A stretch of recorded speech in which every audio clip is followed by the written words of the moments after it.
La mairie de Paris a envoyé hier de premiers emails pour distribuer ses 55 000 places gratuites à la cérémonie d'ouverture des Jeux Olympiques le 26 juillet, en disant privilégier notamment les familles des quartiers dits populaires. Ce premier envoi de courrier électronique a eu lieu à partir de fichiers qu'on a identifiés pour dire « vous êtes un public cible ». Alors peut-être l'avez-vous reçu si vous nous écrivez. La jauge des spectateurs, si vous nous écrivez, si vous nous écoutez. La jauge des spectateurs qui pourront assister à cette parade fluviale en ouverture des Jeux a été fixée à 326 000 personnes, dont 222 000 munis de billets gratuits. Et puis la cérémonie se déroulera sur un parcours de 6 km divisé en 15 zones dédiées à l'accueil des spectateurs. Entre 15h30 et 18h30, une cérémonie qui commencera un petit peu plus tard à 19h30. Tout cela commence à être connu, donc il y aura à boire, à manger et de l'ombre, a-t-on ajouté. Ça, c'est pour un aspect des choses, parce qu'on imagine bien que ce genre d'événement, les Jeux Olympiques, demande une préparation considérable. La France a une grande expertise, nous a-t-on dit. On a déjà, dans un précédent débat, abordé le sujet avec plusieurs chroniqueurs. Il y a un autre élément qui importe, c'est donc la manière dont on se prépare au JO d'un point de vue de l'urgence médicale, en particulier du secours. Et c'est l'objet de notre discussion ce matin avec notre invité. Ce type de cérémonie, comment l'encadre-t-on et comment s'y prépare-t-on? C'est Pierre Charzat, qui est directeur délégué à l'Ordre de Malte France. Bonjour Pierre Charzat. Bonjour Yves Dauphren. Et donc vous êtes partie prenante des missions de secours. Vous recherchez des bénévoles, on aura l'occasion d'en parler, puisque après le Covid, où beaucoup de bénévoles étaient engagés, il y a eu une sorte de peut-être de prise de distance avec l'action, et que si c'est un peu tard pour les JO pour se préparer, l'Ordre de Malte cherche des bénévoles pour quantité d'actions. Donc vous nous direz de quoi il s'agit précisément. Vous avez 31 ans. Je précise que l'invité précédent avec lequel nous parlions de psychiatrie avait 30 ans, donc les générations aujourd'hui sont plutôt jeunes dans notre émission. Comment vous préparez-vous globalement, Pierre Charzat, à cette échéance des JO, et comment se prépare-t-on à l'Ordre de Malte? Alors, tout d'abord, je vous remercie de m'avoir invité. Effectivement, l'Ordre de Malte France, comme vous le disiez, est engagé pour la partie secours pour les Jeux Olympiques. Alors, elle n'est pas engagée seule. Donc, nous sommes quand même plusieurs associations agréées de sécurité civile qui allons être présents. Donc, la Croix-Rouge. Donc, en fait, pour préciser un peu le contexte, c'est que nous avons répondu à un appel d'offres en 2023 au sein d'un groupement interassociatif. Donc, c'est un peu une nouveauté. Nous allons travailler en lien avec 4 autres associations, donc la Croix-Rouge française, la Fédération française de sauvetage de secourisme, l'Union nationale des acteurs de secours, donc l'UNAS, et enfin la Croix-Blanche. Sans oublier, bien sûr, donc l'Ordre de Malte.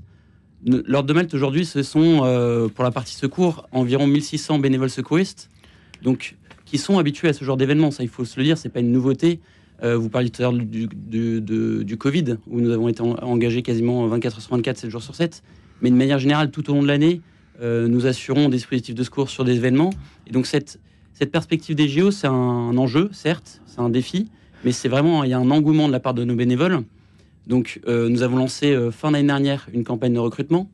Nous sommes en train de former les bénévoles. Alors ça, il faudrait que je vous le reprécise. Effectivement, être bénévole secouriste, ça demande quand même un certain engagement. Ce sont des formations diplômantes. Donc un premier secours en équipe de niveau 1, puis de niveau 2, c'est à peu près, c'est au total 10 jours de formation, donc diplômante certifiante. Donc voilà, il y a un vrai engagement, et derrière, il y a forcément l'expérience terrain. Donc ces bénévoles-là, si vous voulez, nos bénévoles aujourd'hui à l'Ordre de Malte France, ils se sont préparés, ils vont être présents pendant toute la période des Jeux. Vous parlez de la cérémonie d'ouverture, qui est un événement d'ampleur. Nos secouristes... D'autant qu'ils s'étalent sur des kilomètres. Ils s'étalent sur des kilomètres. Alors, effectivement, vous parliez de zones. Ces zones, elles ont été aussi séparées pour la partie secours. Voilà, tout ça est vraiment organisé. Laquelle prenez-vous sous votre responsabilité? Alors, nous, on prend en charge plusieurs zones. Donc, je ne vais pas pouvoir vous les préciser exactement, mais on prend en charge plusieurs zones. Et de manière générale, il y a quand même un maillage qui est fait de façon générale. Toute personne qui aura besoin à un instant T des services de secours tombera sur les secouristes. Les secouristes seront présents pour la prendre en charge. Donc, il y a une vraie organisation qui a été mise en place, et là-dessus, nos bénévoles sont complètement prêts pour ça. Il y a un rapport, Pierre Charzat, entre un ratio, comme on dit en anglais, c'est un anglicisme, il y a un rapport entre le nombre de personnes qui assistent à un événement et le nombre de secouristes censés être disponibles? Exactement. Il y a un rapport. Alors, c'est un calcul savant que je ne vais pas vous détailler, mais effectivement, pour toute organisation d'événement, en fonction du public présent et du type d'activité, on a ce qu'on appelle une grille de risque qu'on va mettre en place et qui va nous permettre de dimensionner nos dispositifs. Alors là, c'est un dispositif qui est pris à la charge de la préfecture de police de Paris, qui, elle, a dimensionné ce dispositif. Et donc, voilà, toutes les associations vont mettre en place ces services de secours. Au global, on parle de plus de 500 secouristes, donc sur tous les jeux ou la cérémonie? Non, uniquement la cérémonie, sans oublier la partie nautique aussi, puisque la particularité, c'est que c'est sur la Seine, et donc il y a un risque qu'il faut qu'on couvre par rapport aux activités nautiques. Il y a une formation particulière qui est liée à des événements qui sont un petit peu hors cadre comme les JO. Alors, je ne sais pas si c'est considérable. Est-ce qu'on peut faire face? Alors, on peut faire face. Oui, la réponse est oui, on va faire face. Je vous dirais qu'il n'y a pas de formation particulière pour nos secouristes. La prise en charge, c'est la même procédure, entre guillemets, c'est très procéduriel, le milieu du secourisme, mais il y a une prise en charge tout à fait équivalente. Le seul risque que nous avons, c'est effectivement un afflux de personnes qui ont besoin de secours. Et dans ce cas-là, on sait gérer. Vous avez peut-être entendu parler, beaucoup de médias en parlent en ce moment, il y a des exercices de situations de multiples victimes, et où là, on apprend à travailler en situation, entre guillemets, un peu plus dégradée, pour après faire en sorte que le dispositif se renforce avec le renfort des secours publics, et où là, on retrouve à peu près une situation, je dirais, normale. Quel est le scénario le pire que vous craindriez? Alors, à quoi se prépare-t-on de plus terrible? Le plus terrible, la crainte principale, ce sont les mouvements de foule, forcément, parce qu'on a un afflux de personnes sur un petit périmètre. Voilà, donc ça, les mouvements de foule sont toujours un peu à craindre. Mais là-dessus, les secouristes savent agir de manière générale, et on fera en sorte que, je pense que les secours publics les forces de police sur place aussi feront en sorte que ce risque soit plus que limité. Les mouvements de foule, c'est plutôt lié aux forces de l'ordre directement, et à la manière dont on peut créer des périmètres où les personnes ne peuvent pas se déverser. Oui, effectivement, mais c'est aussi lié éventuellement à un mouvement de panique qui est souvent irrationnel par rapport à un événement particulier et qui n'a pas lieu d'être. Donc voilà, effectivement. Mais là-dessus, on s'est préparé, on est quand même très en lien. Enfin, sur le Paris, on a quand même une grande chance, c'est qu'il y a un maillage de forces de secours, de services de secours qui est quand même omniprésent. Vous avez peut-être vu, mais à Paris, quand on a besoin des secours, en moins de 5 minutes, ils sont présents. Donc voilà, de manière générale, on fait en sorte que nos secouristes soient prêts et puissent intervenir rapidement pour aider les personnes qui en auront besoin. Quelles sont les interventions les plus fréquentes que vous pouvez pratiquer, Heureusement, ce sont des interventions, je dirais, pas trop graves. Ce sont principalement des malaises, des petites blessures, des personnes qui chutent. Après, il y a des situations exceptionnelles, mais ce qu'il faut se dire, c'est que donc je précise, les secouristes à l'Ordre de Malle-France, ils sont bénévoles. Et pourtant, ils ont une formation qui est donc assez poussée. C'est la même formation que les pompiers en termes de secours à la personne. Vous êtes réserviste aussi au sein de la BSPP. Effectivement, et cette formation leur permet de prendre en charge tout type de victimes, que ça aille du malaise d'une personne qui a eu un petit coup de chaud, jusqu'à la personne qui fait un arrêt cardiaque ou quoi que ce soit. Le risque terroriste est-il pris en compte ? Le risque terroriste, alors oui, il est pris en compte. Nos secouristes, de manière générale, les secouristes, alors à l'Ordre de Malle-France, mais les secouristes partout en France sont formés pour savoir gérer ça. Mais ils apprennent tout d'abord à... C'est-à-dire tout d'abord à apprendre à se protéger. Parce qu'en fait, si eux, par rapport au risque attentat, si eux se protègent pas, ils ne serviront pas à grand-chose. Donc c'est tout d'abord, ce qu'on leur apprend, c'est ce qu'on apprend aussi aux personnes qu'on forme au premier secours, c'est protéger, arrêter, secourir. Donc c'est d'abord protéger, et protéger, c'est se protéger. Donc faire en sorte qu'on ne soit pas en plein milieu d'une scène de guerre, se mettre en retrait, et après être capable de déjà faire un premier point de situation, de dire, je suis capable de dire, est-ce que j'ai les moyens suffisants pour gérer cet événement, et sinon, je fais en sorte qu'on vienne m'aider rapidement. Voilà, c'est une première action avant de porter secours, et de faire ce qu'on appelle un système de tri, de trier les victimes en fonction de la gravité, de dire les victimes les plus graves d'un côté, les victimes les moins graves d'un autre côté, et voilà, et c'est tout ce maillon de la chaîne des secours qui se met en place. Pierre Charzat, parmi les scénarios qui seraient les plus effroyables, c'est toujours le risque un peu de surattentat, par exemple. Un premier attentat, donc fait venir des secours à un endroit, puis vous avez un autre attentat qui survient, soit sur la première scène, auquel cas il peut faire des dégâts parmi les secouristes, soit ailleurs, et ça oblige à disperser les forces, soit ou à se répartir. Et ça, je ne sais pas comment vous exercez grandeur nature pour essayer d'affronter ce genre de situation. C'est ce que j'essaie un peu aussi de sonder. Alors, c'est très intéressant comme question, puisque, effectivement, c'était un retour d'expérience des attentats de 2015. En fait, en 2015, il y a eu quand même ces multiples lieux, et il y avait ce risque un peu de surattentat qui a été à mon sens, un peu sous-évalué. Donc l'idée générale, alors encore une fois, c'est l'idée générale sur un attentat, ce sont les secours publics qui vont intervenir en premier. Les associations agrès de sécurité civile, comme l'Ordre de Malte-France, comme nos secouristes, ils vont intervenir en seconde vague.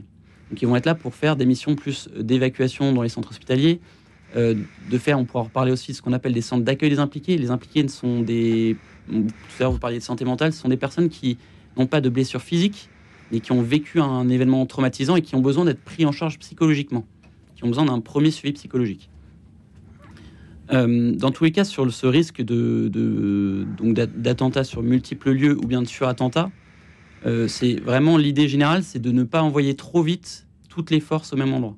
C'est vraiment d'avoir une réponse capacitaire adaptée à l'événement et de manière à ce que derrière, on puisse continuer à faire les missions classiques ou d'aller assurer un événement dramatique d'un autre côté, même si on ne le souhaite pas. Vous avez dit tout à l'heure, Pierre Charzat, que pour ces JO, il y avait une coordination entre plusieurs services de secours, ce qui était, alors je ne sais pas l'expression que vous avez utilisée, mais assez original, le fait que vous travaillez avec la Croix-Rouge France, la Croix-Blanche aussi, qu'on connaît peut-être moins. Il y a des noms peut-être auxquels on est un petit peu moins familier. Est-ce que ça suppose que, justement, je reviens à l'idée d'exercice de simulation de crise, est-ce que grandeur nature, vous êtes arrivé à réunir à vous coordonner avec ces autres organismes pour fonctionner ensemble? Ou bien, comme vous l'avez dit, vous fonctionnez par zone et chacun travaille sa propre zone indépendamment des autres organismes? Alors, par rapport à ce que vous disiez par rapport aux zones, là je parle que de la partie cérémonie d'ouverture. Oui, nous avons chacun une zone. Après, il y a une coordination interassociative quand même. Alors, je parlais du côté un peu original. Néanmoins, il faut quand même noter que c'est pas une nouveauté. Pendant la crise du Covid, donc de 2020, nous avons travaillé ensemble constamment pendant dès le premier confinement où nous allions chez les personnes covidées pour faire un point de situation et voir si elles pouvaient rester chez elles ou les transporter en milieu hospitalier. Donc on a appris à travailler ensemble et de manière générale sur les événements, on peut souvent travailler ensemble sur les gros événements, les gros événements des marathons, des festivals, etc. Ça arrive souvent qu'il y ait une ou deux, plutôt deux associations qui fonctionnent ensemble. La particularité, c'est que là, on a mis en place ce groupement solidaire. Donc, c'est une entité qui existe en tant que telle, qui est abritée par le COJO. Non pas abritée par le COJO, qui est le mandataire et la Croix-Rouge française. Nous, on est partie prenante. Et donc, on représente ce groupement. Et pour le faire fonctionner, par exemple, donc on a répondu à un appel d'offres. On a gagné, entre guillemets, plusieurs sites olympiques. Et sur chaque site olympique, vous aurez à minima 2 associations agrès de sécurité civile. Donc, par exemple, l'Ordre de Malte va être engagé sur plusieurs sites olympiques. Ça sera sur un endroit, ça sera avec la Croix-Rouge française, un autre endroit avec la Croix-Blanche, etc. Donc, de toute façon, ça va pas changer non plus. C'est ce qu'il faut dire peut-être à vos auditeurs. Ça va pas changer la qualité de la prise en charge. Ils ont le même niveau de formation. Ça sera juste un peu l'uniforme qui va être un tout petit peu différent. Voilà. Mais il y a vraiment ce fonctionnement interassociatif et d'autant plus, il sera encore plus présent puisque dès la mi-juillet jusqu'à mi-septembre, nous aurons un centre de coordination au sein des locaux de la Croix-Rouge où nous serons tous présents pour coordonner l'ensemble des actions. Pierre Charzat, il y a un style Ordre de Malte, on dit c'est une force au service du plus faible, des plus pauvres, des malades. Il y a un esprit de famille un peu.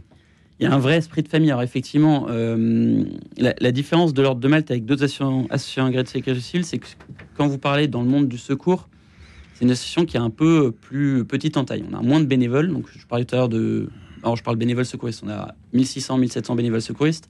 Au total, ce sont quand même 13 000 bénévoles, puisqu'on a aussi des actions de solidarité. L'idée générale, c'est vraiment cet esprit de famille, de cohésion. Enfin, voilà, moi, j'étais bénévole auparavant. Ce qui est assez intéressant, c'est de voir une fois qu'on a été formé, qu'on rentre un peu dans la famille Ordre de Malte, justement, il y a des vrais liens d'amitié, d'entraide qui existent. Pourquoi y êtes-vous entré là et pas ailleurs ? Alors tout d'abord, moi, c'est par mes convictions personnelles. C'est comme vous le savez, c'est une institution catholique, premièrement. Et voilà, donc ça a été une des premières raisons. Et voilà, au final, je suis arrivé en 2015. Je me rends compte que Mais vous étiez chef scout chez les SUF, mais sinon vous avez été ingénieur chez Thales. Oui, alors effectivement, oui, je suis passé un peu du coq à l'âne. Il n'y a pas de lien direct. Non, il n'y a pas de lien directement. Mais ce qui est important sur cette partie-là, c'est que ce qu'on dit à nos bénévoles quand ils arrivent, c'est on leur dit, peu importe votre croyance, peu importe si vous êtes catholique, musulman, athée, voilà, quoi que ce soit, ce qu'on vous demande, c'est de vous mettre vraiment au service. Et l'idée, c'est que quand on arrive chez des personnes, donc on dit une force au secours des plus fragiles. Les plus fragiles, souvent, quand on parle des plus fragiles, c'est la personne isolée dans la rue, c'est une personne âgée qui vit seule, etc. Mais en fait, ce qu'il ne faut pas oublier, c'est que le plus fragile, peut-être que ça peut être nous aussi demain. Et donc, on aura besoin de ces gens-là. Et donc, le message qu'on veut faire passer, c'est vraiment ayez pour principale mission de porter secours, mais d'y mettre de l'empathie. D'avoir vraiment un relationnel. C'est compatible, Pierre Charzat, avec l'idée d'invisibiliser, voire de chasser de la capitale les indésirables que sont les sans-abri, que sont les migrants aussi, qui vont se retrouver disséminés ailleurs pour qu'on ne les voit pas. Alors là, effectivement, qu'est-ce que vous dites ? C'est une bonne question. Nous, Ordre de Malte, sur cette partie-là, pendant tout l'été, les actions vont continuer sur la partie solidarité, lutte contre l'exclusion, etc. Effectivement, il y a une certaine volonté de la part de nos autorités de faire en sorte que la capitale soit, entre guillemets, propre, qu'il n'y ait pas trop de sans domicile fixe, qu'il n'y ait pas trop de migrants, etc. Néanmoins, ils sont toujours là et ils ont besoin de notre soutien. Et c'est là où j'invite aussi, de manière générale, les personnes qui nous écoutent à bien prendre en compte que on a tous une action importante. Et la première action, peut-être, c'est se dire, je passe dans la rue, je vois quelqu'un qui est seul, c'est juste lui dire bonjour, lui faire un sourire, lui demander s'il a besoin de quelque chose. Ces personnes-là, parfois, on les oublie un peu trop. Et on peut passer un coup de fil à l'Ordre de Malte ? Alors, on peut passer un coup de fil à l'Ordre de Malte. Le plus simple, quand même, c'est que l'Ordre de Malte, comme vous savez, c'est des bénévoles, donc on n'est pas disponible 24 heures sur 24. Mais néanmoins, il y a des actions quotidiennes. C'est d'appeler, tout d'abord, s'il s'agit d'une situation d'urgence, c'est d'appeler le 15 ou le 18, afin que les secours soient envoyés. Ou bien c'est juste entre guillemets, c'est pas le bon terme, mais s'il s'agit d'une détresse sociale, c'est d'appeler le 115, le SAMU social, afin qu'eux puissent prendre contact avec cette personne et essayer de l'orienter correctement. Il y a un appel à la vigilance, à la responsabilité. Vous cherchez des bénévoles. Est-ce qu'on peut, Pierre Charzat, je ne sais pas si vous êtes venu, d'ailleurs, je ne sais pas dans quelle mesure on peut contribuer à l'appel que vous pouvez lancer, parce que c'est au-delà même des Jeux Olympiques. Vous avez besoin de personnes qui se forment et notre antenne est évidemment tout à fait compatible avec cette demande, ainsi que vous l'avez expliqué, l'attention aux plus faibles, aux plus fragiles. C'est dans quel domaine que... D'abord, est-ce qu'il y a des limites d'âge ? Est-ce qu'il y a des compétences particulières ? Est-ce que vous avez des profils ? Est-ce que vous sélectionnez les profils même avant les formations ? Est-ce que c'est utile de se former si on n'est pas sélectionné, par exemple ? Alors, là, j'ai parlé... donc, premièrement, l'Ordre de Malte France ouvre ses portes à toute personne qui a du temps à donner. Donc, que ça soit 1 heure, que ce soit 30 minutes, que ça soit 1 semaine, on ouvrira nos portes. Alors après, effectivement, il y a diverses missions. On a parlé des actions de solidarité, on a parlé des actions de secourisme. C'est les 2 grandes missions où on a des bénévoles, 13 000 bénévoles aujourd'hui. Sur la partie secourisme, effectivement, il y a une formation, comme je vous l'ai dit, qui se décompose en 6 puis 4 jours. Après, il y a une montée en compétences. Nos bénévoles, ils ne restent pas à ce niveau-là. On les forme aussi à être cadres opérationnels, à être formateurs eux-mêmes, à être formateurs de formateurs. Donc ils continuent constamment de leur engagement à se former. C'est pris en charge ou c'est gratuit ? Ou c'est payant, pardon. La formation à l'Ordre de Malte, c'est une chance, c'est gratuit. Entre guillemets, aujourd'hui, quelqu'un qui veut devenir bénévole à l'Ordre de Malte, tout ce qu'on lui demande de donner, c'est de son temps et c'est vraiment tout. Mais il peut se former à l'intérieur de l'Ordre de Malte. L'Ordre de Malte va le former, il va se proposer, l'Ordre de Malte va le recevoir pour s'entretenir avec lui dans un premier temps et va ensuite lui proposer des formations. Formation pour devenir secouriste et va l'accompagner dans cette montée en compétences, va l'intégrer aussi pour qu'il soit un peu, pour qu'il se sente bien au sein de cette, entre guillemets, j'aime bien dire petite famille, ou grande famille si on compte le nombre de bénévoles. Mais si vous voulez, tout est pris en charge. Tout est pris en charge et de manière générale, moi j'invite vraiment les personnes qui nous écoutent et même de manière générale, quand j'en discute autour de moi, je leur dis, on ne vous demande pas l'Ordre de Malte France ou tout engagement. C'est à mon sens important d'en avoir. Est-ce qu'on se met au service des autres et qu'aujourd'hui on se rend bien compte que ça devient une nécessité. Mais ça peut être aussi, par exemple, si on manque un peu de temps, c'est de se former aux gestes de premier secours. Tout à l'heure, j'entendais en arrivant quelqu'un qui disait qu'aujourd'hui, 1/3 des 500 000 défibrillateurs en France ne sont pas entretenus. Et moi, j'ai une autre remarque par rapport à ça, c'est qu'aujourd'hui... 1/3 donc ce qui est quand même colossal. Déjà, on en manque un peu quand même. Manque un peu quand même, mais l'autre point, c'est que les personnes aujourd'hui ne sont pas formées aux gestes de premier secours. Et pourtant, demain, c'est n'importe qui dans la rue ou peu importe où il est, va être ce premier maillon de la chaîne de secours.